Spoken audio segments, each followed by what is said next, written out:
So I'm actually going to talk about our journey to building an analytics ecosystem to support Sasol's digitalization strategy. So I'm going to talk about our case for change, first of all, then talk about the data foundation journey that we had since 2015. And then I'll talk a little bit more technical about the ecosystem that we've built, and then highlight some of the capabilities we've managed to build for Sasol, as well as how we're supporting digital growth. Can everybody hear me? Yeah, we hear you well. Okay. Okay, so just a little bit brief introduction about myself. I've been in the data management industry for a long time, 20 plus years. Started out as a programmer, worked in various industries in telecommunication and local government for a long time, and recently joined petrochemical.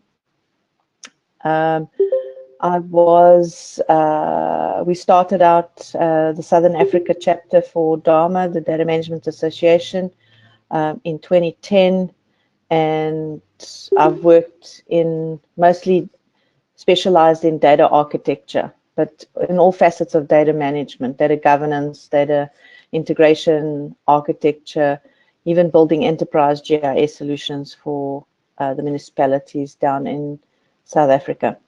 I then consulted at Sasol for 2 years as a data management specialist, and then I took up a permanent position a year ago as senior manager for group data management. A little bit about Sasol.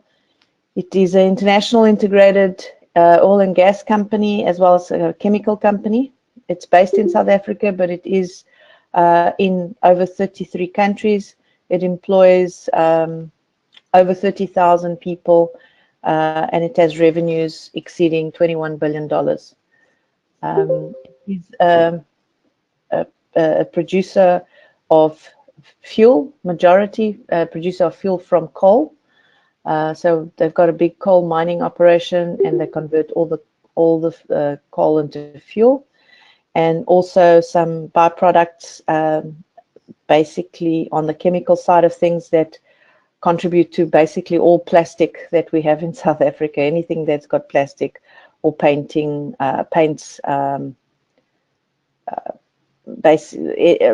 of byproducts that come out of the base chemicals that Sasol produces. Okay, so Sasol didn't start from the beginning, but about a year ago, they had a program called the Digital Catalyst, and that program really highlighted how far behind we were falling with regards to managing our customers, managing the experience on the, everybody these days wants personalized attention, and they want to be able to, see their shipments where they are, like in an Uber map. They want to be able to see and place their orders themselves and understand how far their orders are and when they'll be arriving.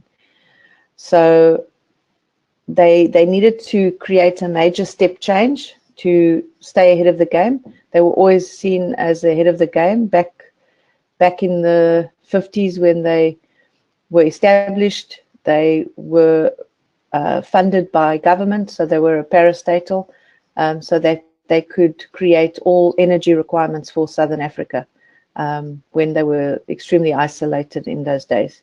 So they were always had the best technology, and they wanted to remain ahead of the game, and decided. So from the CEO, he announced about a year ago that Sasol was embracing digitalization, and in June last year, we got a group of consultants in to define our digital journey, digital strategy.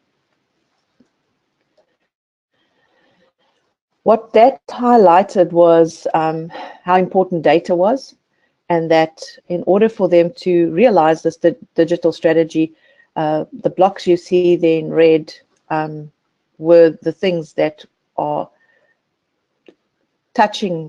really touching on data. And Sasol has been operating for a long time as basically separate companies. So they never went through a data warehouse implementation, for example, where they needed to clean the data, they needed to harmonize the data because they needed to share information. They've always been reporting as at the executive board level as 14 separate companies. But because they've changed their approach, and in order to remain competitive and create efficiencies, they needed to look at a value chain way of work. And because of that, they need to now start connecting the information, because it's the information that is going to drive these efficiencies. So they created, in February this year, they appointed a chief digital officer. And one of the roles he's going to have to do is by end of June, create an organization for data management capabilities, data governance, which has never existed for Sasol. But because of this digitalization program, they don't have a choice. They have to now start treating data as an enterprise asset.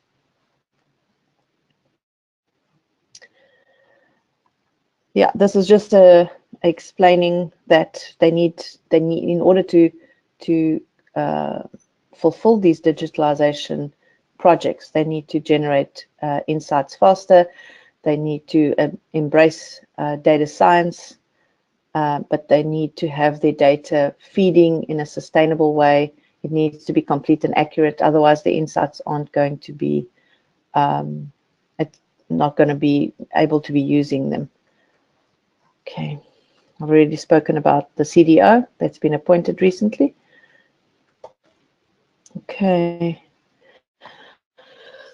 Before all of this happened, back in 2015, the CIO, the Chief Information Officer at the time, realized there was a big disconnect with data. The guys most of the data at Sasol, or the valuable data, is sitting in the plants. And the engineers, they basically extract the data on Excel spreadsheets. They create these massive algorithms and mashups of these spreadsheets and to produce reports. That's basically, in a nutshell, how they run these things in the plant. And because people are creating these reports and cleaning up, the executives at the top don't connect that the data is actually coming from the sensor information down in the plants. And they don't understand how complex and how fragile these processes are, and that they are in people's heads. So the CIO looked at this and they said, we need to go and create a data and analytics function that's going to help move Sasol's way of work. And in 2015, I joined Sasol as a consultant, and we started looking at, well, how do we start? How do we start building this data capability? And one of the very first things we looked at is we needed to create some kind of reference, data management reference, and we adopted the data management DMBOK, data management body of knowledge from Dharma, and started looking at the building blocks of this data, the data architecture that we needed to create. We looked at what the existing technologies we had. So we had a lot of, because we've got about 14 instances of SAP as the ERP, which is our mainstay ERP product. And we had HANA as well. And we started trying to use HANA as a semantic layer. And then the plant data that was available in some SQL servers, we tried to create a cohesive, almost like trying to build a data lake with those technologies. And we soon realized it wasn't going to scale and it was going to be too expensive. So in 2016, we July 2016, we got the Think Big consultants from Teradata to assist us with defining an architecture and help us choose the right technologies that were going to create the step change for us and create a sustainable environment, because we saw this big onslaught coming even before business themselves. So we in 2017 January, we kicked off a low-cost environment in the cloud using Azure, Microsoft Azure as our cloud service provider. We then implemented Hadoop as our data lake, and then in July we implemented Teradata in the cloud on Azure as well. So very low cost startup, because we were going to try and build something but if it didn't work, we could shut it down without major capital investment, and that was why we decided to go for the cloud. And then 28, so we spent basically the rest of last year, then last 6 months, testing our methodology, which I'll talk through a little bit about in the technical slide now. But we were basically getting ourselves ready for the digital battles. They call them micro battles that we're actually kicking off now in April. And we've just had 2 kick off last week. And we're basically ready with our platform to cater for anything that these digitalization projects require. Okay, so I mentioned briefly about the data lake versus the data product. We call it the data product warehouse. We had 2 very specific needs that we needed to cater for. One of them was we have a lot of really good process engineers / data scientists that need to have a platform that they can have large volumes of data when they do their R&D project. So, and most of these guys were having to buy large machines that they would literally put under their tables and manage all the data management and data ingestion themselves and data quality. And they had lots of problems. And typically these projects always took a long time. So we needed to create a platform for our data engineers, process engineers, and data scientists for discovery.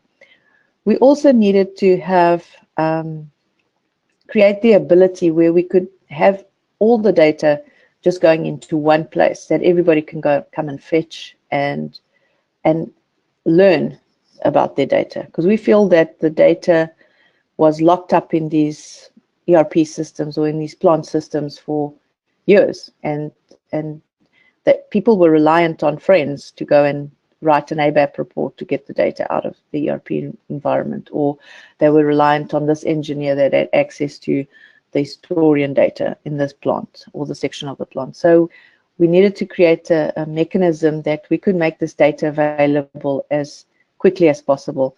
And once the engineers were done with it, we could quickly, shut it down. And we needed to create an environment that we could scale up and scale down as and when required. So that elasticity.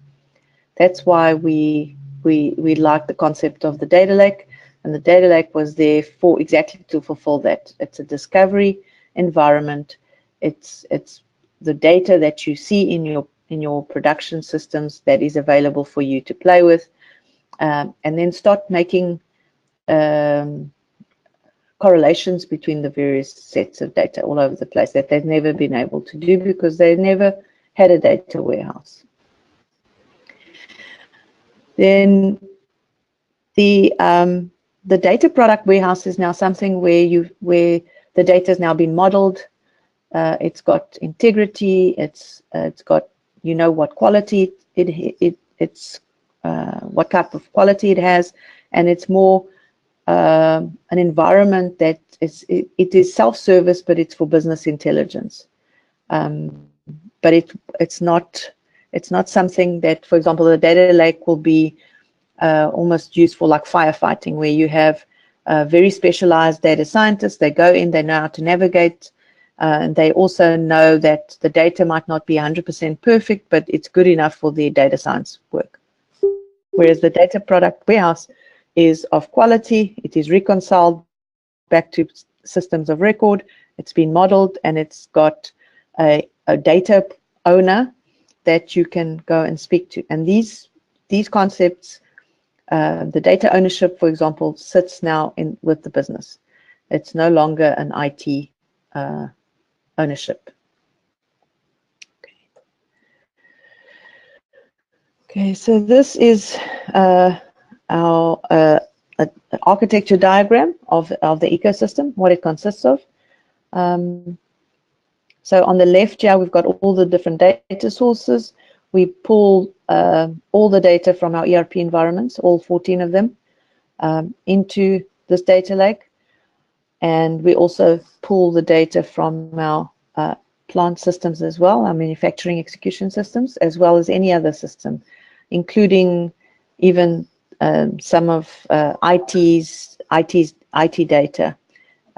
Basically, any whether it's structured or unstructured. We've got some of the micro battles that they're talking about, where they want to do face recognition for cameras in the plant for safety. That we're able to cater for. GIS data for exploration will also go in here.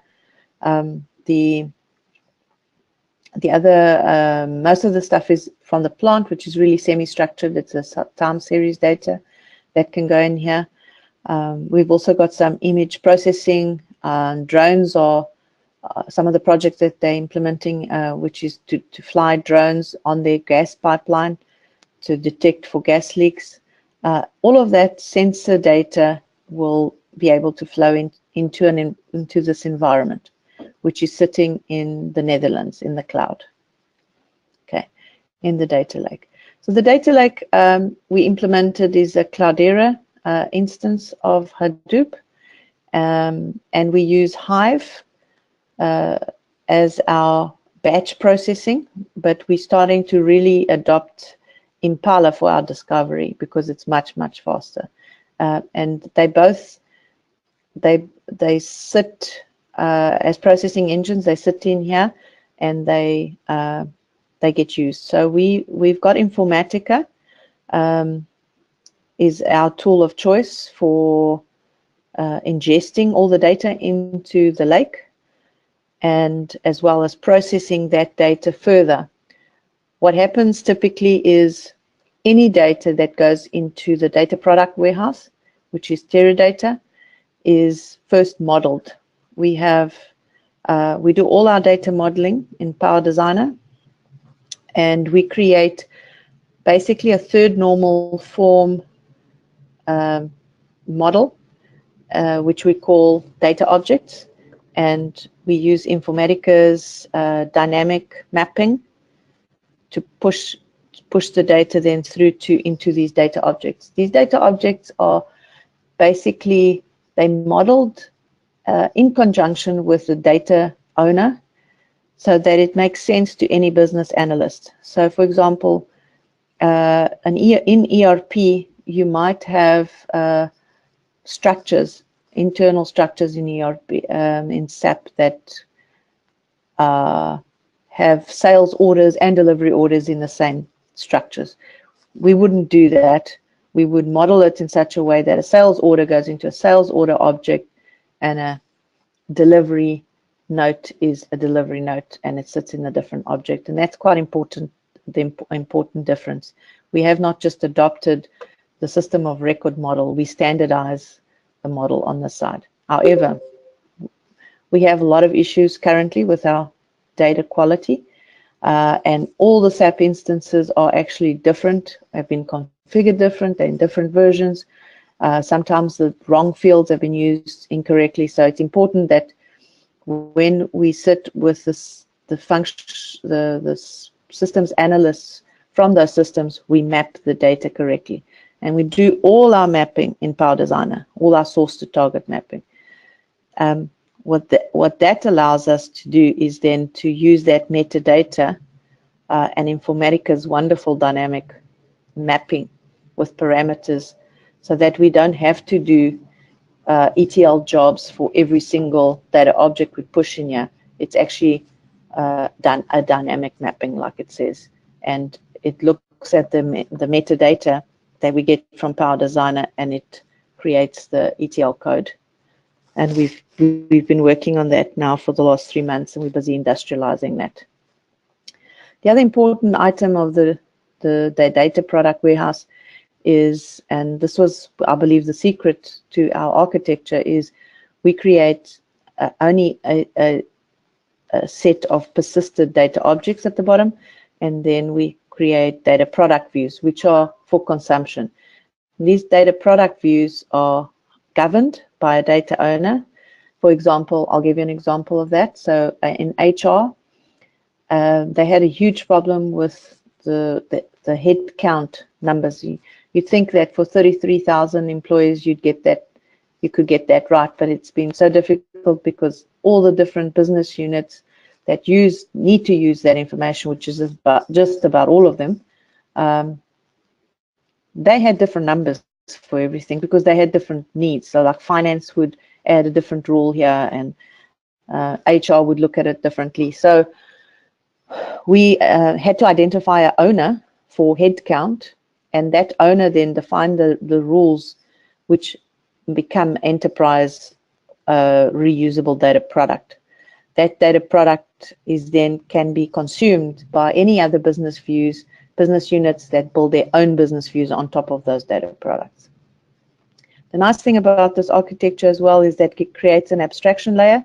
So if I have to change anything underneath, I just remap from our data product view, and nothing breaks at the top, because we obviously have a lot more business views hitting these data products, and all our visualization, which, by the way, we're not prescriptive on the tools that they use. We feel some of the business units get attached to some of the tools. Some of them like Tableau, some of them like Lumira, SAP Lumira. Majority of them are actually really enjoying Power BI. So we set up a server in the cloud, and we allow them to connect to that server and publish their reports there. And the nice thing about this is that we've actually moved away from actually being a BI center of excellence, and we actually now provide resources for the business to build their own BI self-service. We enable them to build their own BI because we've got Teradata's data labs that give us a bit of governance, so they can build these views. Depending on their access the role that they have, they'll have access to build either data products or just business views. So that and the reason why we indoctrinate them using this architecture is so that everybody benefits. But these different departments are creating their own, they're creating their own DevOps. We are just enabling them with skilled resources and the platform and the methodology that we've created. The other point I wanted to make here is that we spent quite a bit of time getting the cloud. Security was very important to us, and we spent quite a lot of time with our security guys to make sure that every single component was authenticated with our Active Directory server, which is synchronized continuously from our on-premise Active Directory server. And then whether it's you are going and working as a data scientist in the data lake, you have to be authenticated on our Active Directory, and similarly with on the data product warehouse side of things. We are also using Informatica for our data quality and kind of our data governance at the moment. We had a bit of slow adoption because the lack of data governance and capability in Sasol is not great at the moment. We are hoping to change that now with the new CDO. The adoption of the business glossary has not been fantastic. We're hoping to speed that up. We've got Power Designer, and with Informatica's metadata manager, we collect all the data. We're actually now starting to actually put it back into the data lake, so that we can expose our catalog, so that people understand what's in the data lake, what's in the data product warehouse already, and you know, what the rules are and what the lineage are. So that's kind of the projects we need to finish off by end of June, so that we can expose a proper, almost like a semantic UI of what's in our ecosystem. Any questions? Okay, so just to reiterate, we've got Informatica's big data management. That is, as well as Informatica's, it's called VDS, but I think they've changed the name to EDS now, event data streaming. Sorry, we have one question. Is from OMK, it's Russian production of tubes for oil and gas. They ask is, what is data product view? Sorry, could you repeat that? I couldn't hear you. They ask what is data product view? Oh, what is a data product view?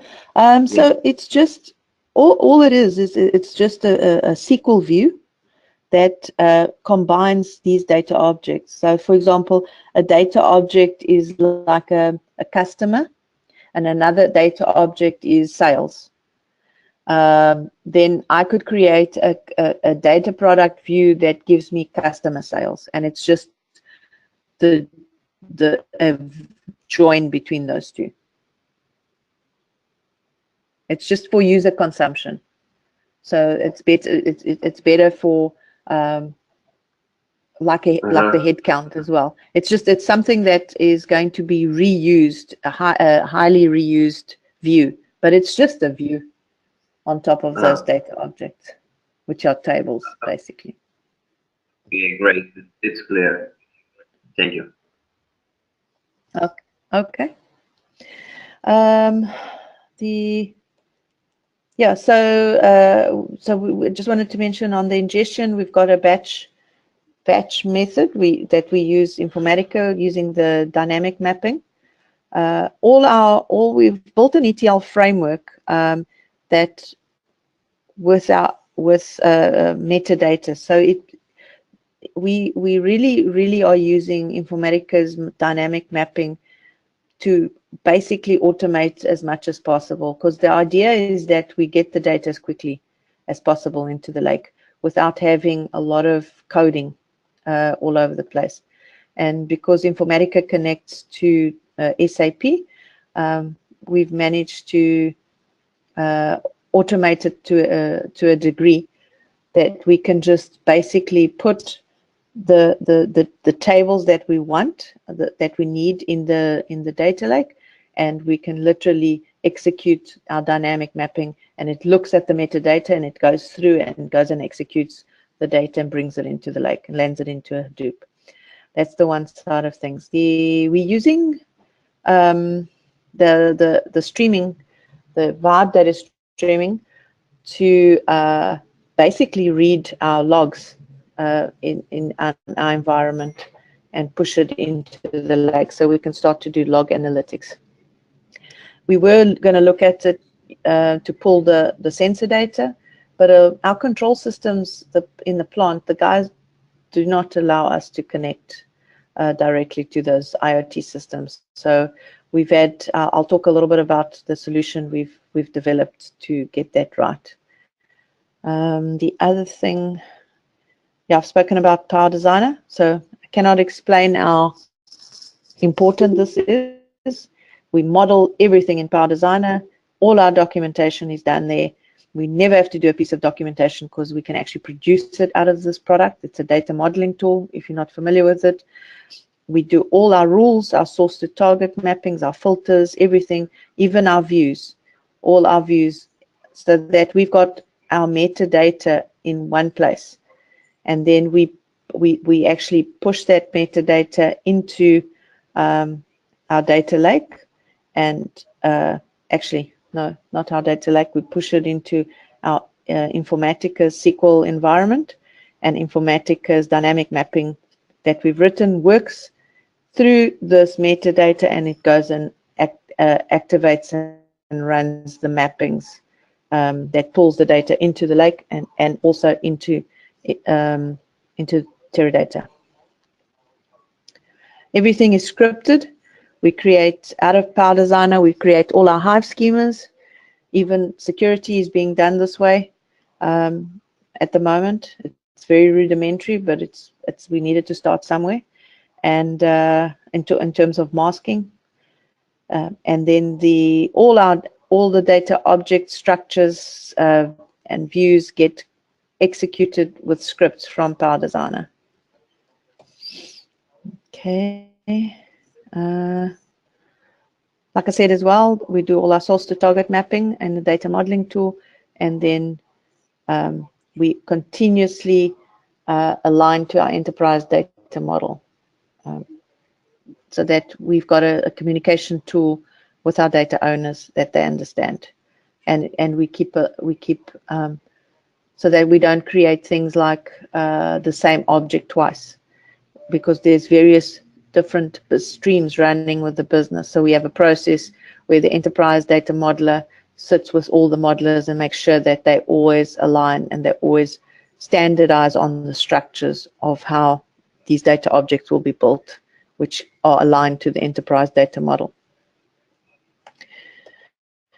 Yeah, like I spoke already about the security, access and authorization, and the data level security. At the moment, it's very rudimentary, but it works for us. Yeah, we are not like prescriptive about the visualization tools, as long as they connect with direct query onto the business views, then they remain compliant to our architecture that we've defined.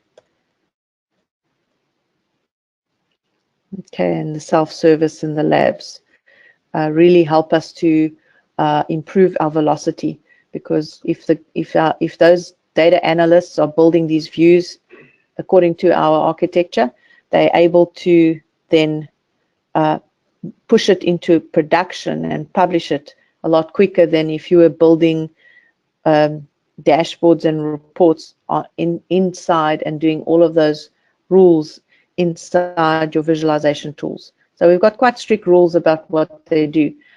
We don't restrict them, but we say to them, if you're going to build all these rules in your visualization tool, it's not going to be able to be shared.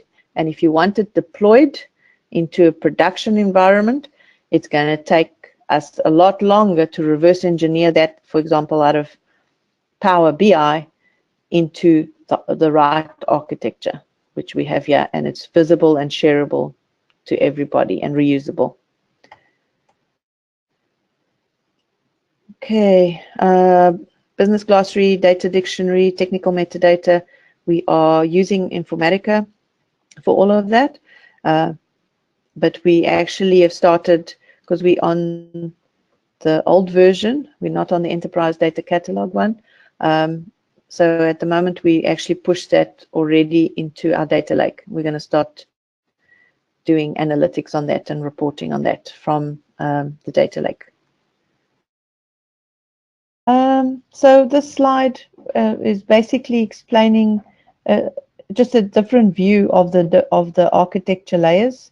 We've got our systems of record at the bottom in our applications, and what's important here is we've got something called the asset framework in the plants that allows us, they contextualize, and it's almost like asset master data, because it contains a lot of information about that specific asset and what piece of equipment it is and what type of measurement is it, and what are the operating parameters or specification of that piece of equipment.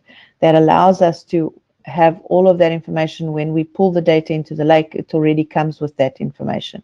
And it's very important because it allows us to say, At that point in time, this was the operating parameter that was set for that piece of equipment. So it allows us to build a snapshot, historical view of what that asset was performing at that time, which goes into the lake. Any data that's coming from all the other systems, we use Informatica BDM for.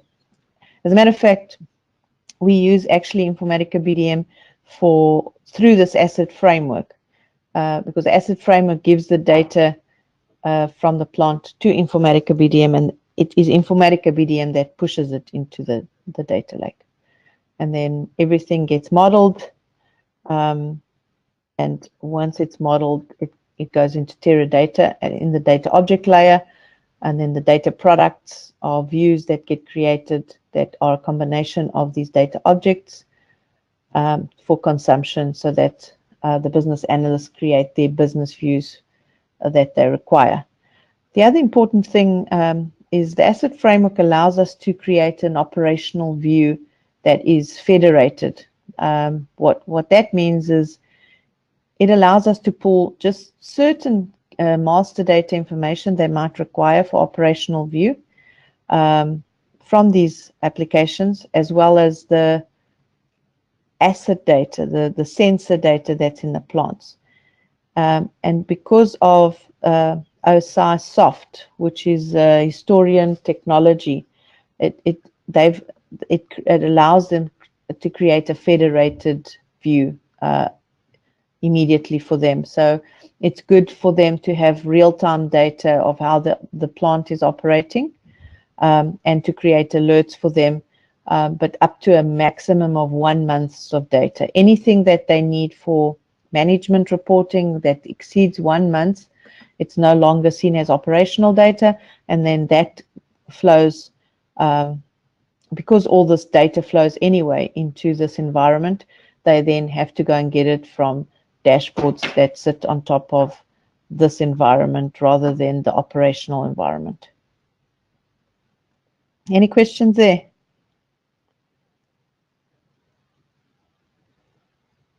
The other important thing here, sorry? Yeah, I just in Russian want to ask, есть вопросы какие-то? No, okay, so we can move on. We can carry on. The other important thing that I wanted to highlight here is that depending on the role you are playing, so if you're an operational manager or operations engineer, you will play in the operations space. But if you're management, you typically operate here, and management really basically hit these. They either can hit the business views, but typically they'll hit the reports and the dashboards that are created for them in the visualization tools. If you are a business analyst, you can actually have access to hit the data products, and you can build your own business views. If you are a data analyst, you can actually look at the data objects that are available and create data products. And basically it gives you, they have more access. If you're a process engineer and a data modeler, you can actually go and actually play on the data lake and do your data science work directly on there. Okay. On the data science platform, we've actually only getting use cases now for the data scientists to come and start working with it and ingesting structured and unstructured data so they can do their advanced analytics. We've currently have our governance at the moment is just really about creating these algorithms in a Jupyter notebook, just so that we can catalog the algorithms and have some kind of documentation. The idea is, again, for this data science fraternity to create these algorithms that are then available and shared for everybody to be reused, because, you know, just like with the business views, if you make them available for everybody, then everybody already knows and does not go and reinvent the wheel. Okay. Some of the tools that are owned already by Sasol or being used is R, Python, and SAP Predictive Analytics that we've tested on this environment. as well. We've also tested some of the trial versions we've had with RapidMiner and Alteryx for advanced analytics. But basically, the message is it's an open source environment. Anything that you can find on the Azure marketplace or on the open source market, you can actually run in this environment, because that's the idea with Hadoop and a data lake, is that you've got an open source environment. It allows you to stay aligned with industry and what's going on with the industry, instead of being locked down to only to use this one tool and you dependent on a vendor. We wanted to get away from that. From the plant side, I spoke about how we ingest the data. We use that OSI soft, which is a historian collection of all the sensor data in the plants. Currently, Sasol has about 4 different ones, but they've standardized on OSI soft, and we've got the asset framework that allows us to then create the data that then Informatica BDM picks up and puts it into Hadoop. We create Hive schemas that are modeled, like I said, on Power Designer, and these Hive schemas, as well as the data object schemas, are generated from Power Designer, so that we create we use the Informatica's ETL dynamic mapping to push the data into the modeled objects that everybody understands how to use. So using the asset framework provides us context and provides us with the master data that's relevant for the asset at that time, which is critical, and it's something our previous process engineers struggled with to keep up with that. They needed to create almost like a master data management for assets on their platform, and that's one of the things we said we did not want to do. Horses for courses, master data must be taken care of. Mastering type systems, like for example CRM going forward, or for customer going forward, and for vendor, we've got some master data management tools. That data goes into the lake, but we do not want to do the master data management harmonization piece of work, because that must be done by the master data management systems. Okay, does that make sense? Yeah, it's clear. Thanks. Okay. All right, then just highlight some of the ecosystem capabilities that we've managed to prove our business case that we went with before we started. What we wanted to, prior to this, it was impossible to get data in a timeous fashion. So data availability was key. We've managed to create an architecture platform that allows us to quickly pinpoint the data that we need in our systems of record and get the data into the data lake. So data availability was key, and we can tick that one off. We've created a data discovery environment that allows our data scientists to collate the data in a data lab kind of environment, which was very important. We also have created a lab facility that allows our data analysts to, even before the data is available in the data product warehouse, they can also actually access that data through the data lab and query grid from Teradata, that allows us to connect to Hadoop and already start profiling and playing with the data, so that when they say, yes, I really do need this piece of information on this side, and these are the rules you must apply when you bring it onto Teradata, it just creates an environment. So by the time they want us to productionize or bring it into a production environment, a lot of the thinking's been done by the people that actually know their data, which was a big, important step for us. Again, that takes us to self-service, because it allows these data analysts and business analysts to actually play with their data before and build their own views. So if the data is already available in the data object, they can access that information, and they can apply and create different views. So when they say, okay, I need this view, please productionize this for me, we can literally go through an optimization check, make sure that it's running optimally, and then we can deploy that very quickly for them, which makes them very happy customers. The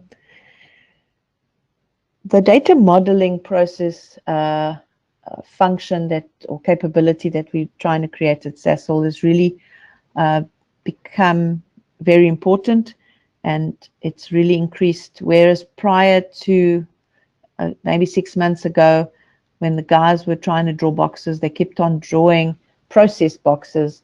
We've kind of shifted them towards saying, forget about the process. Well, don't entirely forget about the process, but think about it as in data object format, which was a big important step for the guys to start understanding this is how the data fits together. And they've, because most of them are engineers, they really kind of get that really well, and they've taken it to duck to water. Okay, the other important point that I wanted to highlight is that we've embraced Agile as part of our digitalization journey. We had to change our way of work. So when we have teams that are actually creating these data products, we just supply them with resources, skilled resources for now, to get the knowledge transfer.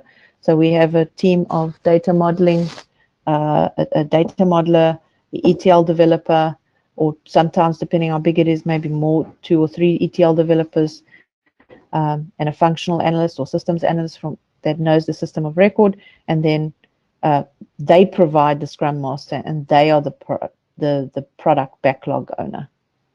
Okay, so they are actually running, and they will own these data products or these business views that they create, and they will support it. So it's a proper DevOps environment. Because we have a ETL framework that's metadata driven, we are able to automate our ETL using Informatica's dynamic mapping. Thank you, Informatica. And we also use the same metadata to actually generate our reconciliation testing scripts, which get deployed just like our ETL jobs get deployed. We are using VSTS and GitHub for our code repository, and VSTS for our release management, so that we keep track of code versions. If something gets deployed and the view breaks everything, we can quickly click a button, reverse, and go back to the previous version, which is important for us for our agility going forward. And we're very excited to actually, as I said earlier, we're starting to collect our own IoT data from all the various components of the ecosystem, so that we can build self-healing mechanisms and improve our environment, predict things. Are we going to run out of space? Is there a bottleneck here? Is our network bandwidth big enough? So that we can respond quicker. This is just another slide highlighting how the ETL automation has helped us to reduce cost and increase our velocity. Okay, some of deliveries, some of the projects that we're currently running. These are the different streams. Not going to go through them. Sorry, we were actually out of time into too much detail. But I'm very happy to, if you moderate the questions, if you email these questions, I can do follow-ups with the guys. Cool. That's my story, really. We had some challenges.